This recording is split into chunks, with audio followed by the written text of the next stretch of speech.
90% of those same voters came out once again to support my bid.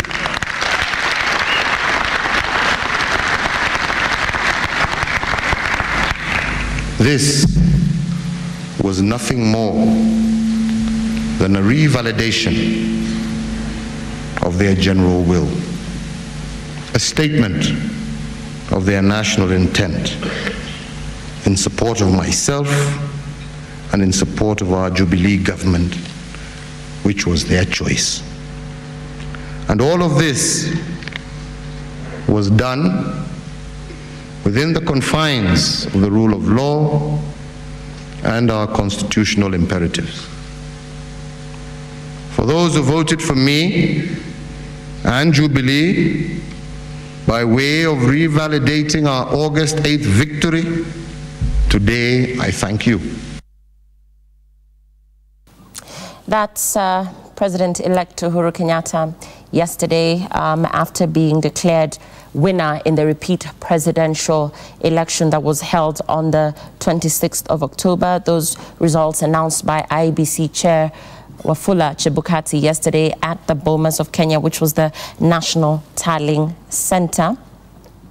Steve, NASA's game plan is yet to be fully revealed. We're yet to hear from them on what their next course of action is likely to be. Once again, just going to litigation, if at all they seek to go that route, and what we're likely to see in coming weeks as regards court processes or petitions.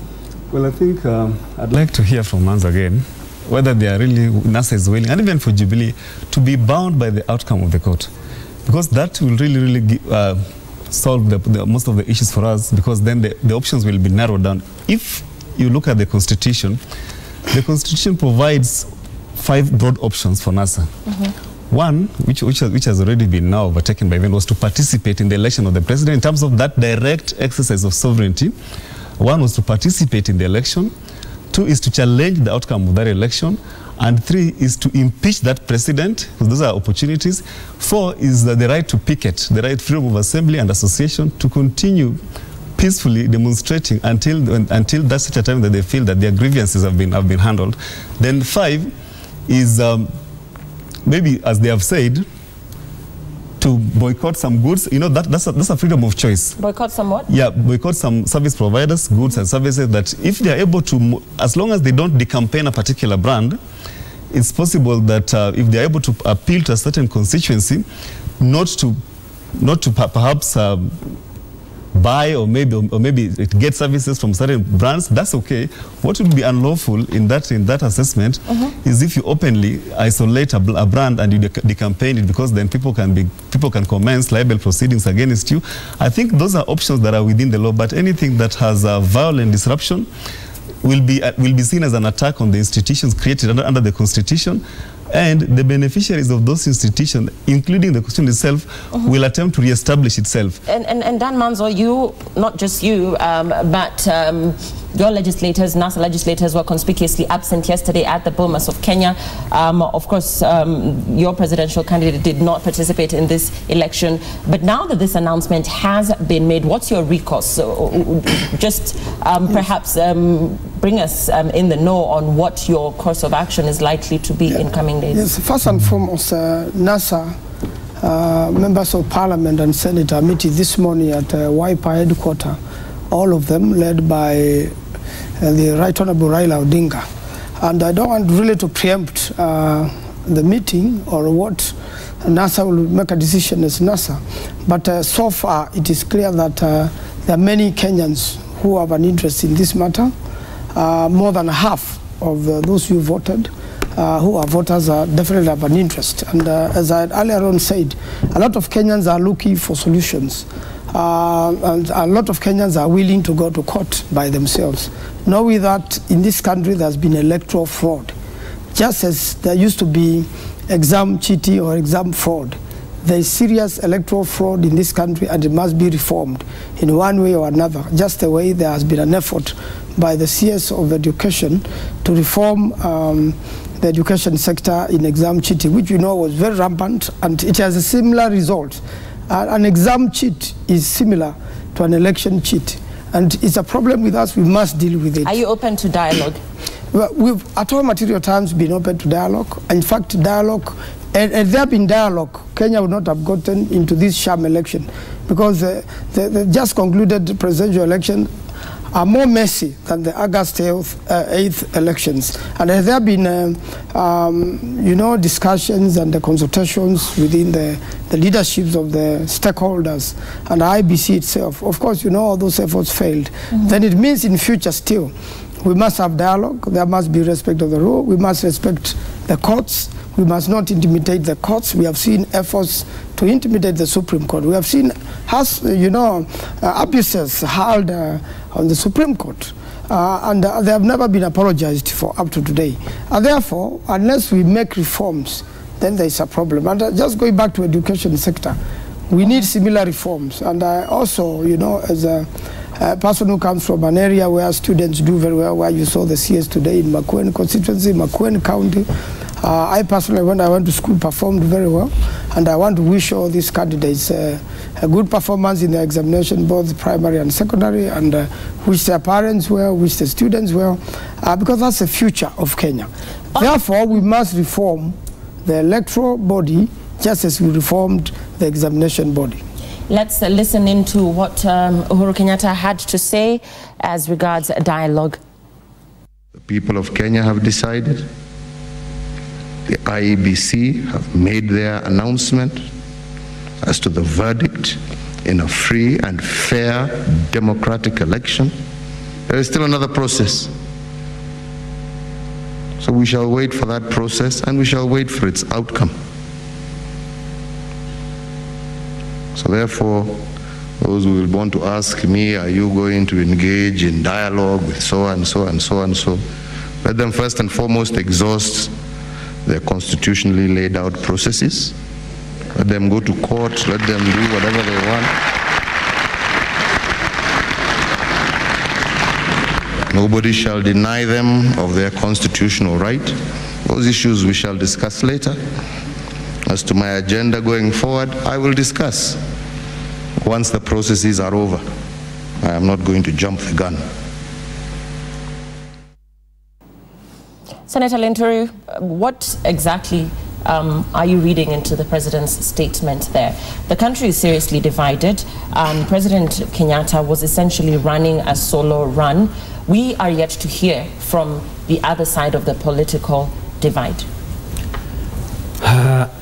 Lillian, it's not fair, it's not right to say that President Uhuru was running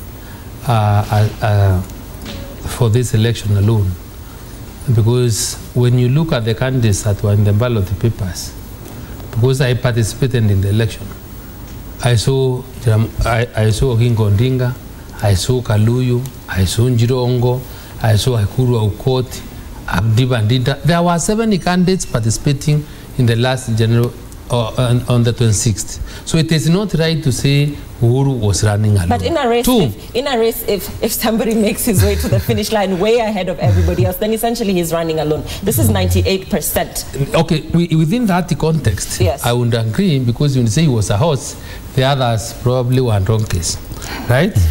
So in terms of speed, so Uhuru Kenyatta was really was running against other people. But listening to what they are saying, what do I conclude of his statement about dialogue? If I were him, I probably would have said the same thing. Why?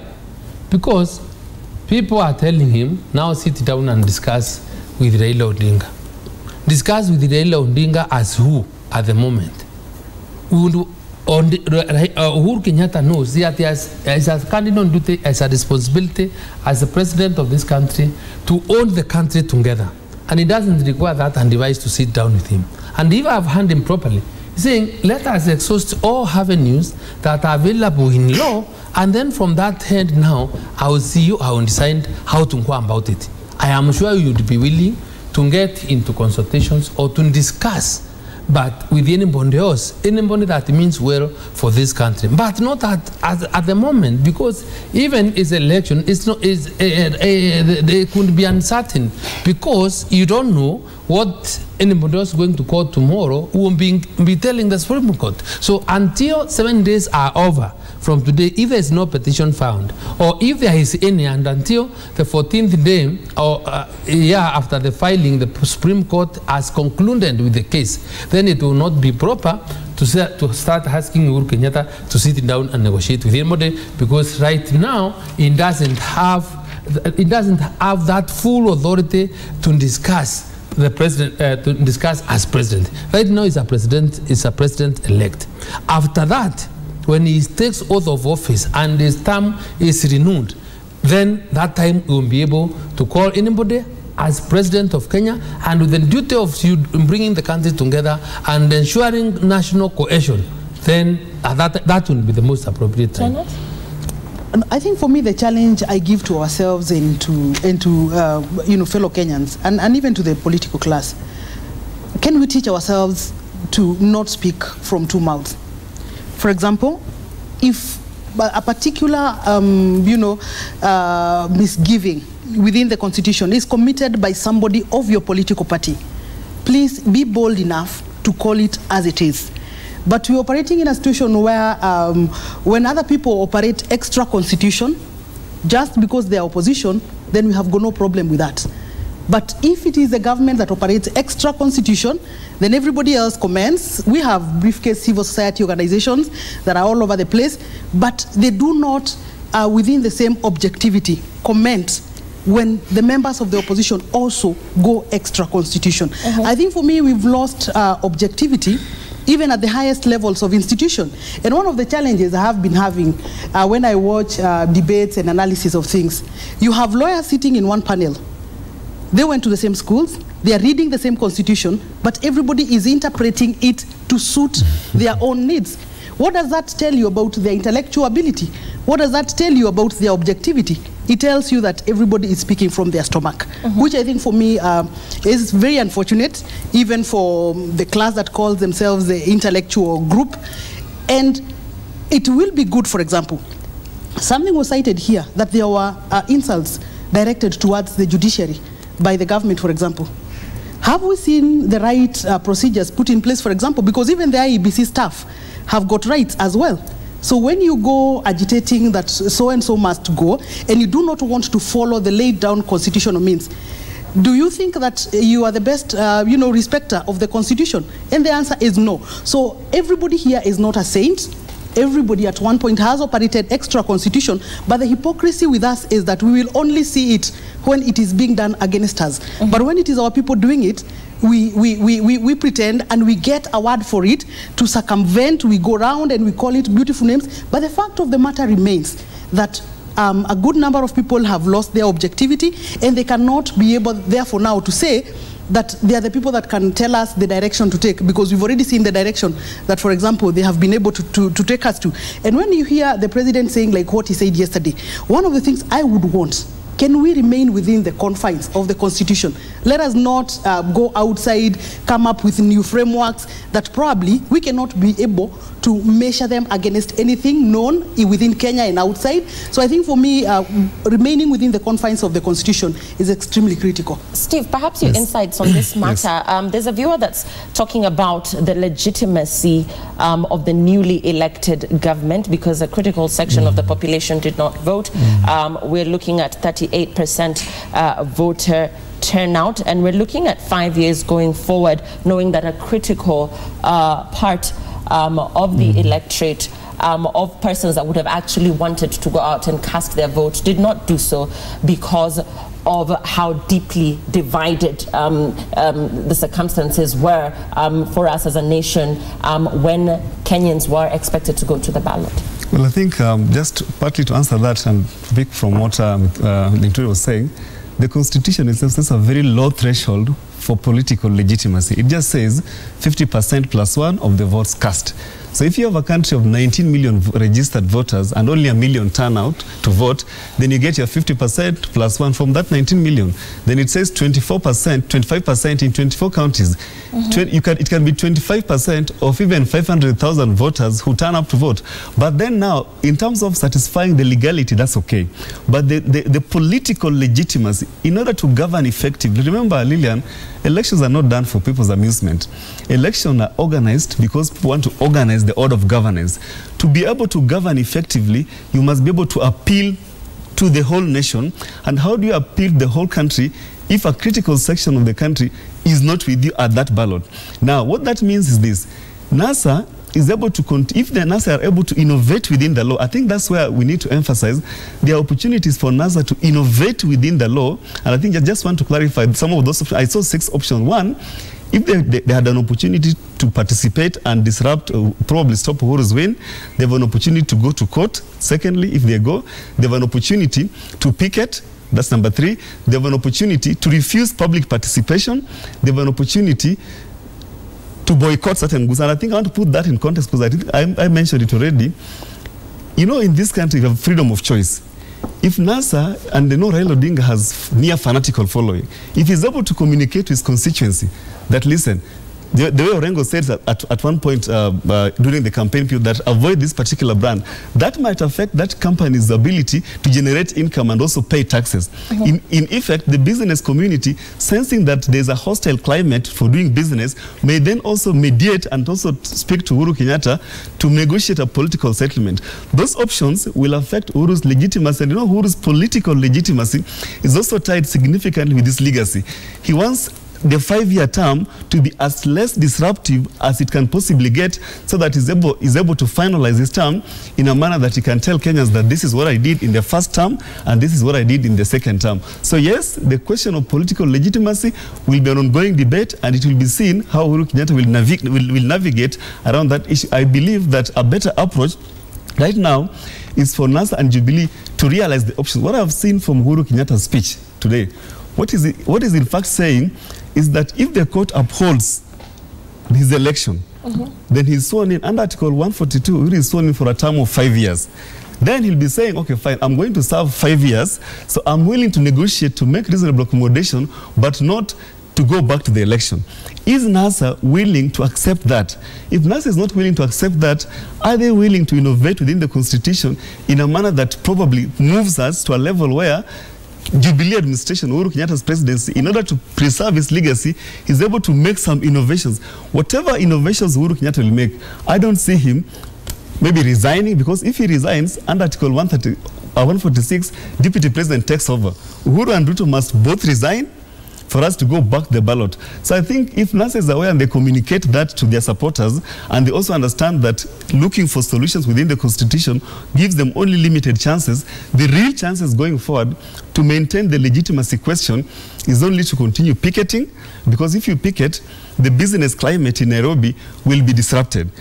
World Bank usually has the ease of doing business index, and one of the indices is the rule of law and the political climate. I think continued picketing in the city may actually eventually affect that and may force Jubilee to negotiate an amicable settlement. And very shortly, I'll allow you to respond to that, Dan. Very shortly, we'll be crossing over to the Wiper headquarters, where we understand that the NASA principals are currently en route to. They will be giving a statement there, and this is coming after yesterday's declaration of President Uhuru Kenyatta as the president-elect in the just concluded repeat presidential poll that was held on the 26th of October. We are yet to hear from the NASA principals, and therefore Francis Gashuri will be telling us what exactly will be happening at the Wiper headquarters, who will be present there, and that's happening very shortly. Dan, you were about to say? Yes, you know, 62% of Kenyans who are registered as voters did not participate in the election.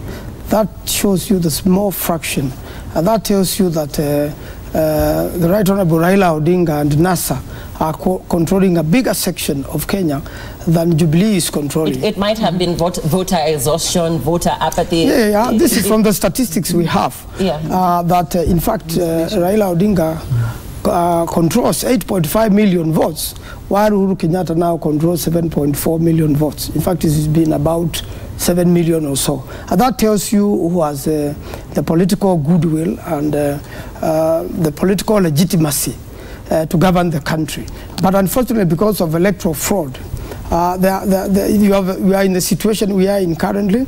I like when he says, let them go to court, let them exhaust. It is not even NASA going to court. There are many, many Kenyans who live here in Kenya and know the truth. There is overwhelming evidence of electoral misconduct, such as the current government used the administration of interior, the counties and the chiefs everywhere to campaign, even on the election day. A massive voter bribery. In Makueni, a voter was being paid 1,000 shillings, and you know it was 18,000 votes in the whole country of 300,000 voters. So you can imagine what fraction in Makueni will you really legitimately say that President Uhuru has the goodwill of the people of Makueni? It can't be. And therefore, we need a situation whereby once the courts now, and we are insisting the courts, the institution of the courts must be respected, and the outcome of the court must be respected, so that then from that we can begin rebuilding Kenya, bringing the Kenyan people together. We are you know, members of this nation. We have no other nation to go to. And a lot of Kenyans want peace. A lot of Kenyans want to do their business. I do agree with the contribution that we have many options, including abandoning some brands, because you cannot be forced to support a brand whereby you know the owner is a beneficiary of electoral fraud. So this business of electoral fraud must end. If really there was no electoral fraud, then NASA will have no business complaining. It will be a clear win. Right now, you know, this election is a sham. It is although legal. Now, as you talk of electoral fraud, skeptics argue that there has really been no proof on your end on where that fraud has been. You have not been able to provide any evidence, particularly around this October 26th exercise of any electoral fraud whatsoever. You know the election has just been concluded. The evidence is being compiled. I've already told you there was bribery in Makueni, which I saw. And the fact that the Interior Administration, which is headed by Matiang'i currently, all the county commanders, all the county administrators, the DCs and the chiefs participated in the election, were campaign agents of Jubilee. That is electoral fraud. Senator Linturi, going back to the voter turnout and for the Jubilee administration, how to govern effectively, looking at the 38.4% voter turnout and what that translates to in terms of the other percentage that chose to stay away from the polls? Lillian, I would invite Manso to look at, I think, at Article 59 of the Constitution. And this talks about construing the Constitution and the principles and rules of interpretation. And why I'm asking him this is because, you know, the Constitution, the manner in which you interpret the Constitution is in a, and which is provided for, is in a manner that promotes its purposes. And when you are supposed to see the Constitution as a live document, and the law must be speaking when you are trying to interpret this Constitution. And this is why I am saying, when you find that that the Constitution has sinned, literally, simple, in very simple English, this is how you determine who a president will be. 50% plus one vote, 25% of the votes cast in 24, a minimum of 24 counties. You don't require to belabor so much in trying to get any other criteria. And for that matter, if the issue of legitimacy was to be determined by turnout, then there is nothing else that would have been easier, as in providing in the Constitution that for any election to be legitimate, then 50 or 60 or 70% of people registered must turn out to vote. So I am telling my brother Dan not to mislead the country. That as far as the legal requirements are concerned, Uhuru Kenyatta has attained the threshold. This aspect and the narrative that they are trying to create to show as if Uhuru is a minority president. I will not agree, and I will not agree to such a situation. Remember, when they are challenging the turnout, look, even with the 38%, those people that turned out to vote, 7.4 million in favor of Uhuru Kenyatta, are more than the people that voted for Raila Odinga in the August 8th election, because he had 6.7. So Uhuru had more people. The other thing that you need to look at is that when the elections were held on 8th, what boosted turnout that time was Mahanso was running, he said a senator was running, and governor was running. The scenario, the parameters are completely different. There were around 6 candidates that were mobilizing people to go and vote for themselves. And in this particular case, it was only Uhuru Kenyatta and the other 6 candidates. So, and this is one position that people are voting for. So when 440,000 people, 630 voted in Meru, because that's why I was in charge of the election, to support Uhuru Kenyatta, in my view, the turnout was excellent, because he was the only candidate. So for that reason, let us not confuse Kenyans. Let us agree that you people refuse to turn up for the election. Let us agree Kenya must move forward.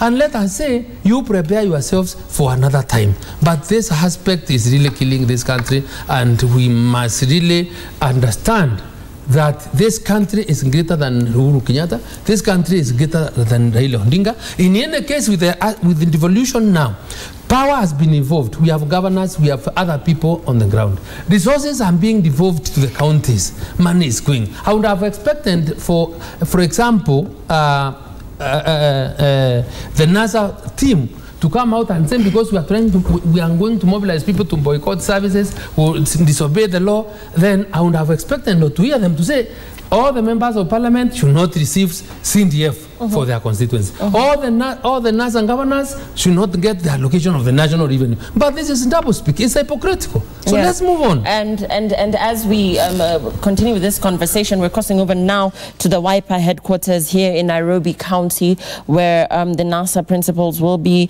giving a press briefing this morning. Francis Gashuri, you're on standby.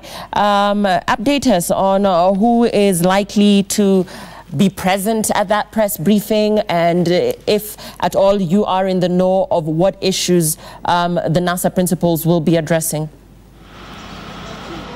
Absolutely, yes, we are on standby, Lillian, and we expect the NASA core principals to come and address us. But first, before they do that, there will be a parliamentary group meeting for the National Super Alliance Coalition.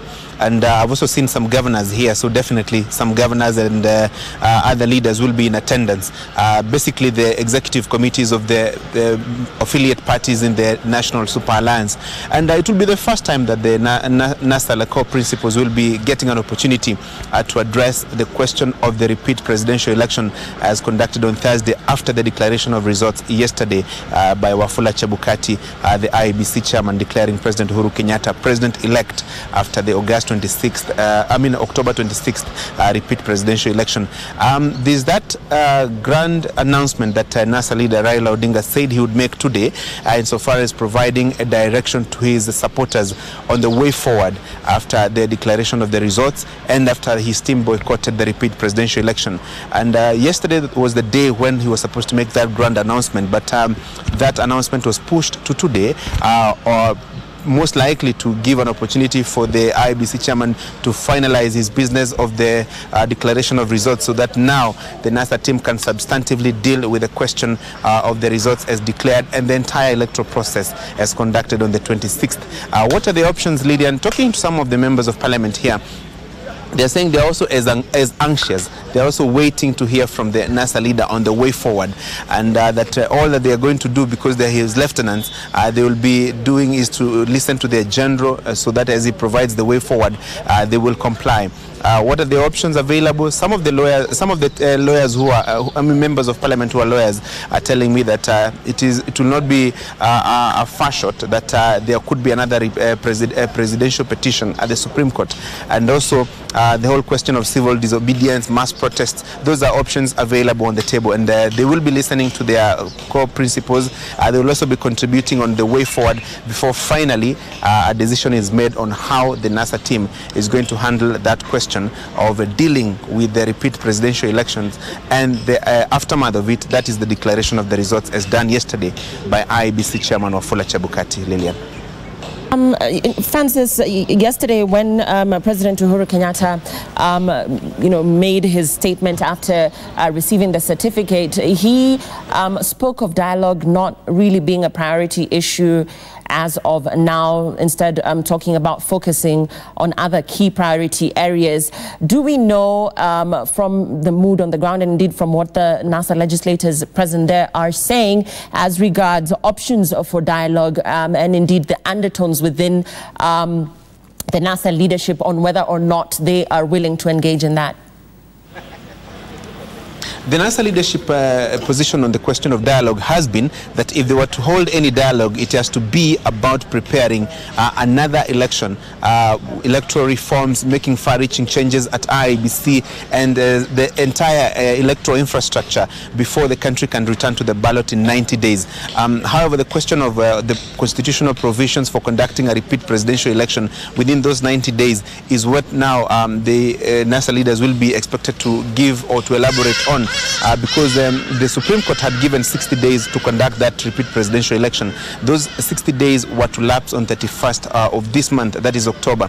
And after the 26th poll was conducted, that is on Thursday, that question is probably now out of the way, and now NASA leaders will have to give the country and their supporters specifically the way forward in terms of the legal questions and the legal issues that surround the proposal to conduct a repeat presidential election within 90 days after far-reaching reforms. And during the press conference that they held on the 25th at Okoa Kenya headquarters, the NASA leadership was saying that it was now too late to have any dialogue insofar as the question of finding or holding discussions with the President Uhuru Kenyatta and his team, and that any dialogue has to be far-reaching, consultative, involving many stakeholders on the question of enacting far-reaching reforms at IEBC and the electoral process to conduct a repeat presidential election within 90 days. Of course, the Jubilee team has said that there is no option for conducting a repeat presidential election within 90 days. So those two positions that are at variance is now what we'll expect to hear from the NASA leadership today on the way forward insofar as the question of dealing with the repeat presidential election is concerned. That's Francis Kashuri. He's at the WIPA headquarters. Before I let you go, Francis, who has made their way there already? Who is present? Who can you see? I've spotted a few members of parliament and Governor CII, Cornel Rasanga. A few more are still making their way here. Where we are is directly opposite the tent that has been set up for members of parliament to come and sit and wait for their core principals. It remains unclear what time the core principals will be making their way here. Remember, WIPA leader Kalonzo Musyoka has been away. We are not yet sure whether he's back in the country, but be it as it may, Musalia Mudavadi, Moses Wetangula, and the NASA leader Raila Odinga are expected here to come and provide the way forward insofar as the question of what next for their supporters and the general population that backs the NASA team after the repeat presidential election were conducted on Thursday and the results declared yesterday. Lillian. Thanks for that. That's Francis Kashuri, and we'll be talking to him later as we await the arrival of the NASA core principals this coming a day after the announcement of the results of the repeat presidential election, which the NASA presidential candidate chose to stay away from. We will be getting an update from the WIPA headquarters on what the way forward is from the NASA leadership. Janet, to you, once again, we're talking about the voter turnout, it being at 38%, and IEBC Chair Wafula Chebukati not quite answering questions surrounding this turnout conclusively. And therefore, once again, the question coming in from our viewers is on the other significant chunk of the electorate that chose not to vote for whatever reason, and how that marries into the legitimacy of this administration for the next 5 years. It's good to acknowledge, really, as people that live in Kenya, that as a country we are faced with many challenges, and a good number of those challenges probably may not be sorted out in an election, because it is now clear that unless an outcome favors you, then you think that probably the process was probably not fair. But I want to say that there is a lot of room. For example, we have the legislature. What are some of these issues? Because everybody, I am sure, would be interested in a more robust than situation than what we have now. What opportunities do exist, even for the NASA legislators, for them to make the situation better for everybody else? Because I think sometimes the politicians tend to rally us behind that, and giving us ideas that they would have very well articulated when they were in parliament, and they had the best platforms, for example, to do that. So I think for me is a question of the president-elect in moving forward. There is a very big responsibility on his shoulders to unite this country. We cannot imagine that this is how we would want all of us to proceed. But I think the onus is on him to, moving forward, unite this country. But as we are looking at a process in the next 14 days, I am sure there might be court cases and so on and so forth. But ultimately, there has to be something done within all the institutions that are there to try and see how do we forge forward together as a nation. And I'm a strong believer in institutions, because you cannot weaken the institutions by how you talk, by how you conduct yourself in the public and in private, then come in the full glare of camera to tell us and to talk to us about reforms. We must begin inspiring confidence to our institutions by supporting them. And when I was giving an example of the Minister Matiang'i, because looking at Chebukati, you see somebody who is thoroughly beaten. You want to follow the laid down procedures, but some people have already so much compromised the process that is supposed to be there, so that your own confidence, even as a professional, is so much affected. So really, how do we also, and how do our politicians help us to strengthen our institutions? We are not going to strengthen our institutions by any more legislation, because I think for me, they are living a lie and they are telling to us a lie. How can we already learn to believe in what we have? The same, because if you look at the cyclic of processes, we do not want this, we want this now, and that is done. Then all of a sudden, when it doesn't work for you, then you don't have confidence in it, and you want to suggest another higher level. I think for me, we might just want to give our institutions space to work and strengthen them within other known parameters. The legislation, I think, is not the only way out. And the Electoral Commission has gazetted President Uhuru Kenyatta and his running mate William Ruto as winners in the October 26th repeat presidential poll. The declaration was done by the IEBC chairman Wafula Chebukati through a Gazette notice. And in the poll, President Kenyatta garnered 7,483,895 votes, just 719,395 shy of the 8,203,290 had in the annulled August 8th poll. So, I mean, just talking about the fact that Homa Bay and Siaya returned a nil vote with no constituency voting, but some polling stations opened in Kisumu West and Muhoroni, in Kisumu and Kuria West and Kuria East in Migori. We know that the IEBC chair said that even if all of these constituencies that did not vote, even if voters there had turned up in all totality to vote, that still NASA had no chance whatsoever of beating these figures we're seeing of Uhuru Kenyatta. We're waiting for their address very shortly at the Wiper headquarters. Once again, take us through their recourse options. Francis Kashuri outlined those for us. This is already now gazetted by the IEBC, and therefore, what are we looking at going forward? Well, I think, Lillian, it's very important, first of all, to just outline the timeline, because some of these timelines are self-executing. For instance, we will have a president in 21 days, a substantive office holder. In 21 days, unless that election is annulled by the Supreme Court. If somebody, right now that IEBC has gazetted the president-elect, people, whether they like it or not, you have 7 days to file an election petition. If you don't file, Uhuru is sworn in the next 14 days.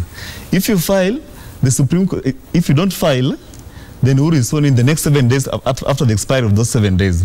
You know, you have 7 days to file an election petition. If it is filed, the Supreme Court has 14 days to determine. If this petition fails, he's sworn in after the first Tuesday after 7 days. So I look at a timeline of about 21 days from now, in which Uhuru will be sworn in. That process is unstoppable in law. Now, the only way to stop that is if the Supreme Court says this election was a nullity. Then in which case you go back to another fresh election within 60 days. We're looking at around 21st of January. You know, by 21st of January 2018, another fresh election. Now, the options are really limited. For us to go back to an election, Lillian, I mean, truth must be said, within the law, it will require that Uhuru must resign. And not just Uhuru Kenyatta, Uhuru and Ruto must resign. That's a very unlikely outcome. That's an unlikely outcome, but I'll have you hold that thought as we cross over to the Methodist Guest House now, where there is a presser by a group called, quote-unquote, We the People. This is on their findings on the election results and what their thoughts on the election results for this for the just concluded repeat presidential election are. Let's take a look. The commission could conduct a credible election. The election suffered from a historically low turnout, including the absence of participation in some parts of the country. This denies the election a broad-based mandate. The opposition boycott, coupled with the effects of violence, particularly by security agents, meant the political environment was not supportive of a free, fair, and credible election. The refusal to obey the Supreme Court order to open the servers for scrutiny so as to determine what went wrong in August to avoid similar mistakes meant that there was a continuing violation of the law.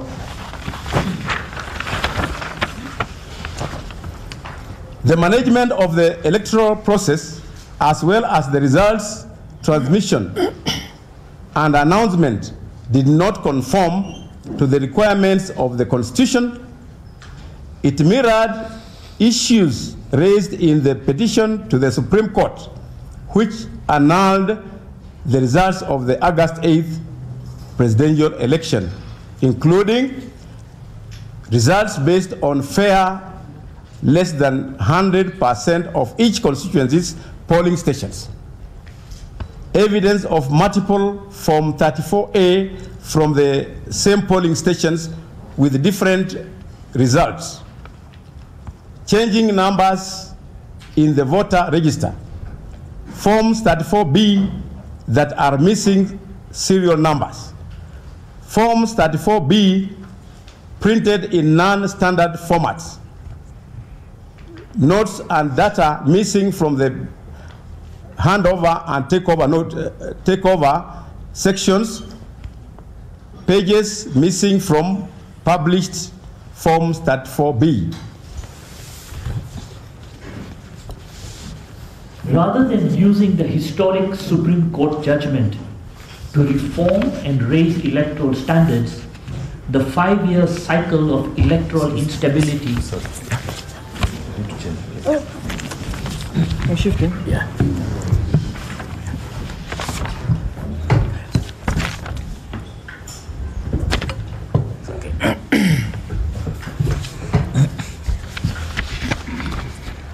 Rather than using the historic Supreme Court judgment to reform and raise electoral standards, the 5-year cycle of electoral instability has been further entrenched. This is horribly costly in ways the nation cannot afford and continues to create uncertainty and fear. The country needs to draw a line on this and raise the bar for elections once and for all. We the people are concerned that a legal challenge is again probable, and far from resolving the failure of the August 8th election, it raises the prospect of yet another election being held within the 60 days as required by the Constitution, or at the very least an ongoing political crisis with a protracted legal contest. This means that Kenya is not only back where it started in August, but it is also faced with a deepening and dangerous national crisis. We the people reject this illegal election and also reject calls for another election in 90 days, as this would have to be managed by what now has become a completely discredited electoral management body. Furthermore, the prevailing atmosphere of fear and violence cannot support another election so soon after the last two. The country would need to heal before it can conduct another election. The country is an escalating crisis that has been exacerbated rather than resolved by last week's election. It has resulted in more disruption, death, and violence. Kenya is in the grip of a massive security crisis marked by impunity in state institutions.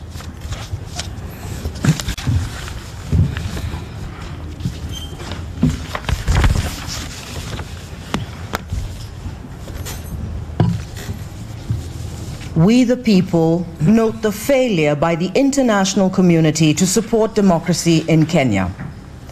Do Kenyans not deserve the highest standards of democracy? There is a looming crisis of leadership, and the country needs instead a mechanism to reassert the sovereignty of the people. Who is in charge of the country as these problems are resolved?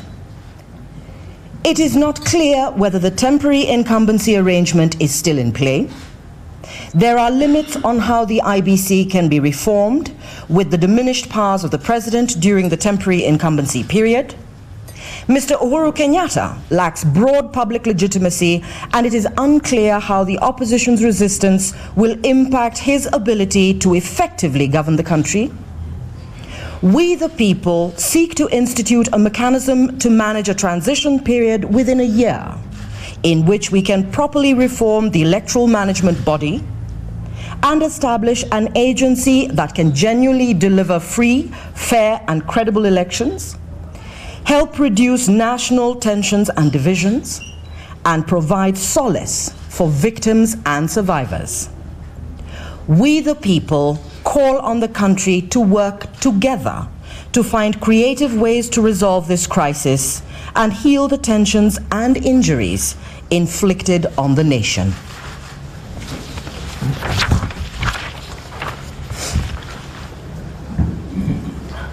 Thank you so much, my colleagues. That is the end of the formal statement.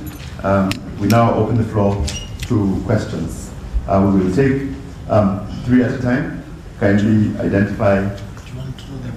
Actually, before we take the questions, I'm reminded that we have a graphic, a map of Kenya, to demonstrate some of our assertions and our analysis of last week's election based on voter turnout. And I'd like that to be projected on the screen so that we can see that and then proceed with the question and answer from there. Please. Emphasize that we did that map and put it out on social media ourselves so that we take ownership of it. Yes, this map was developed from analysis by Kurayangu Sautiyangu, who had observers on the ground from both on August 8th but also on the 26th of October. And this is based on our analysis. The IBC has told us that the turnout of the election, this last election, was up around 38%. Though clearly there are questions about the methodology of reaching that percentage. But even if we take that for granted, this is how the map looks like graphically. The yellow parts shows parts of the country which had 50% and above voter turnout on the 26th of October. The blue part shows parts of the country that had under 50%. And in many of those places, it is generous to say under 50%.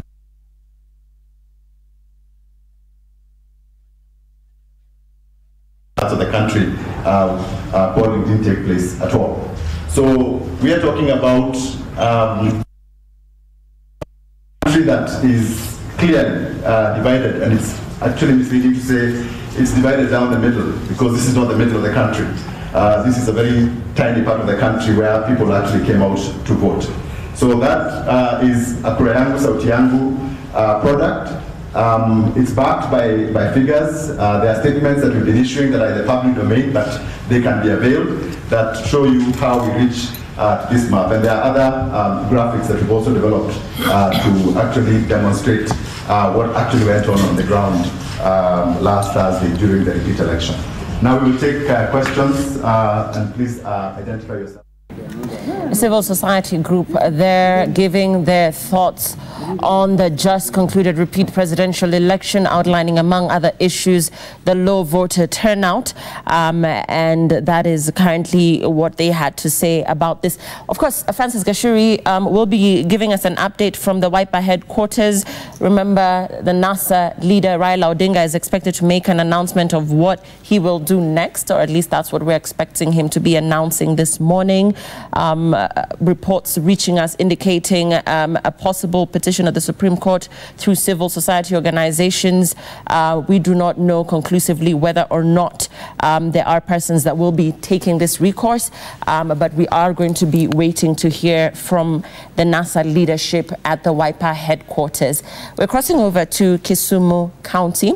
Remember, this is one of the counties where the repeat presidential election did not take place due to security concerns that were cited by the IEBC. IEBC Chair Wafula Chebukati yesterday saying that in the areas where the repeat presidential election was not held, particularly in the Nyanza region, that, their preference to stay away from the poll did not in any way alter the final tally and the final results that were announced yesterday. Let's listen in from Sam Ogina on what's happening in Kisumu County. Good morning, Sam. What's the latest?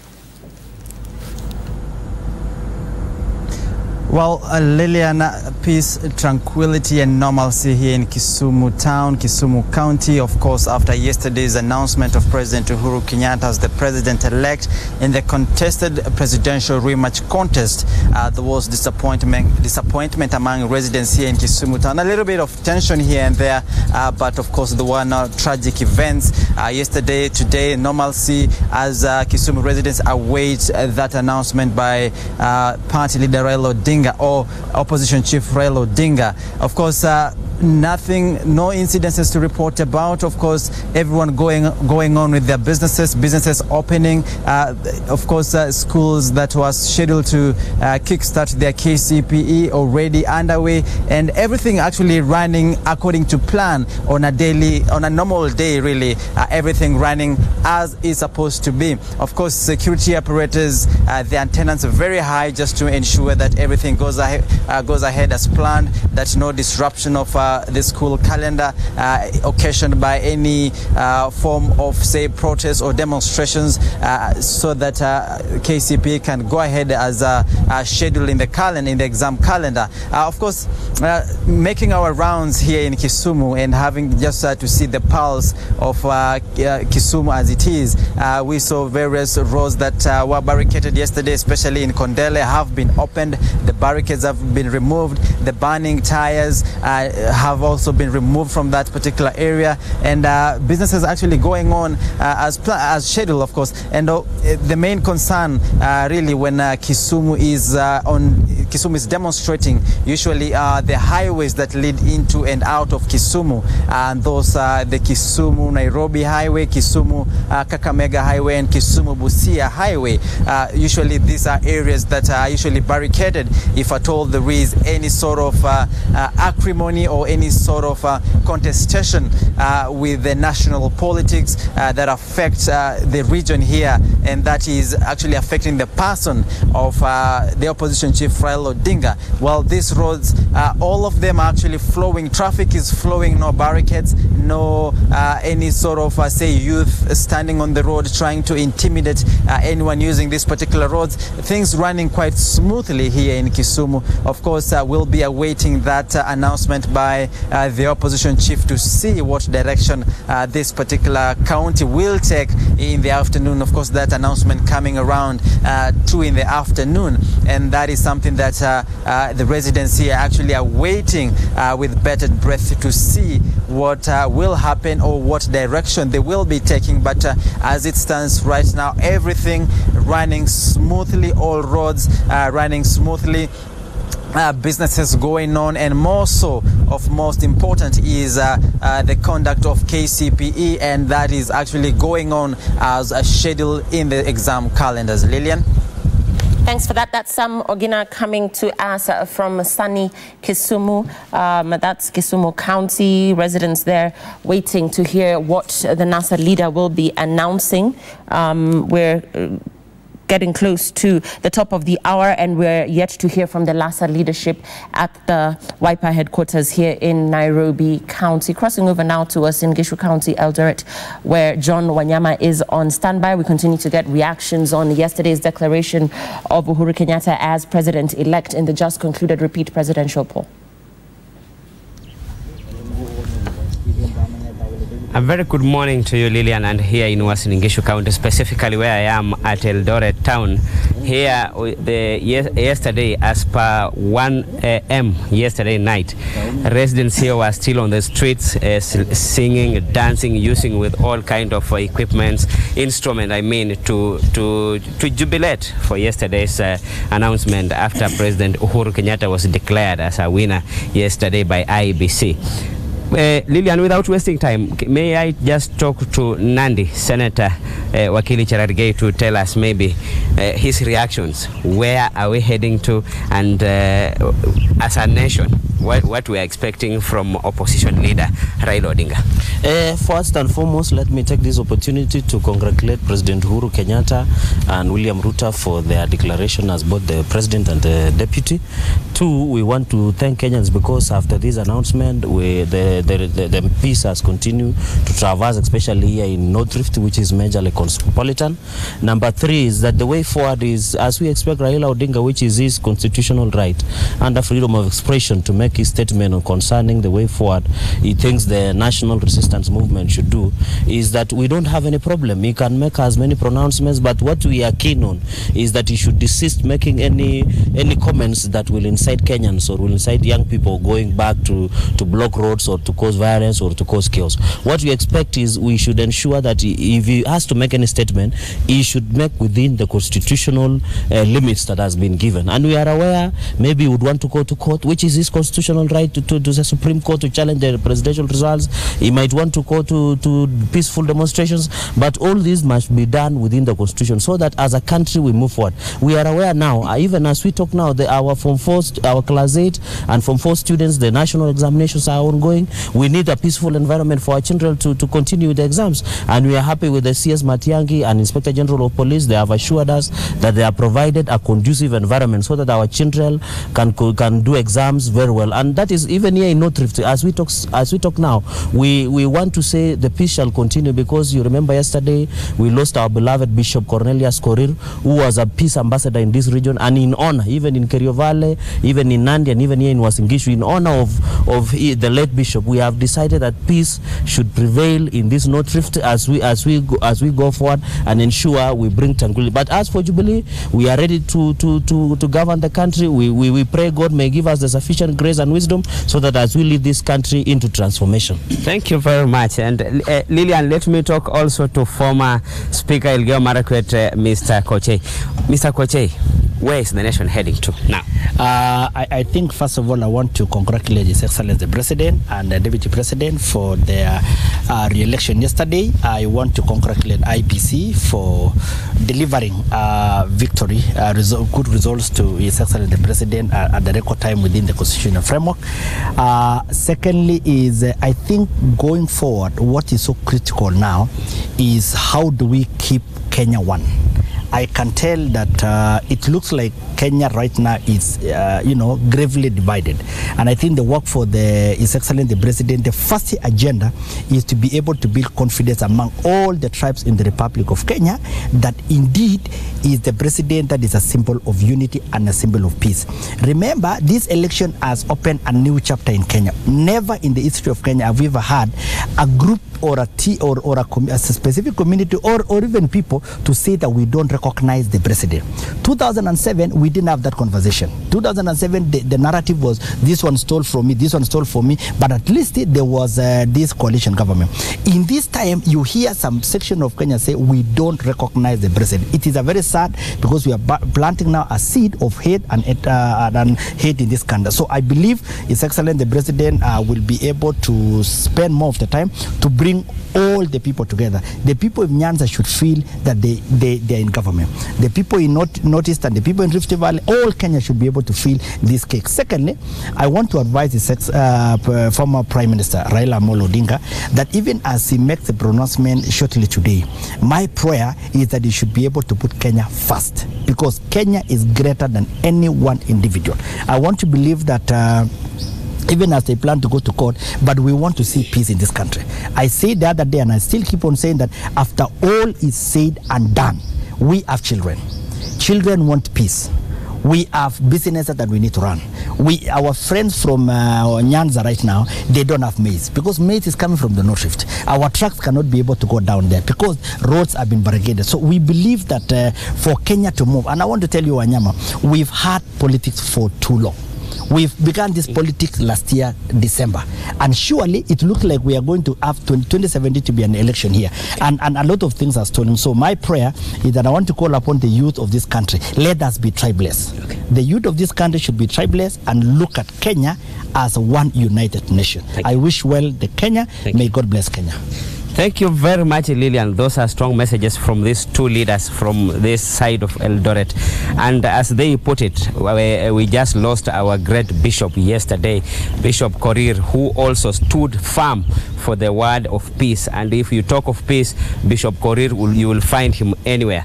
So leaders from this region are only begging and asking residents and all Kenyans that for the peace this bishop fought for, kindly let's come together as a nation and as one. Election has come, now it has gone, a president has been declared. Let's come together as one and maybe preach this peace so that it can be a gift for our gone bishop. Lillian. Thanks for that, John Wanyama in Eldoret County. Those are reactions coming in from Eldoret. We will once again just be checking on the situation at the Wiper headquarters here in Nairobi County as we wait for NASA Principal Raila Odinga to make an announcement or to give a direction on the way forward following yesterday's announcement by the IEBC that declared Uhuru Kenyatta president-elect in the repeat presidential election. We're taking a break. We're back with the final hour of Citizen Extra.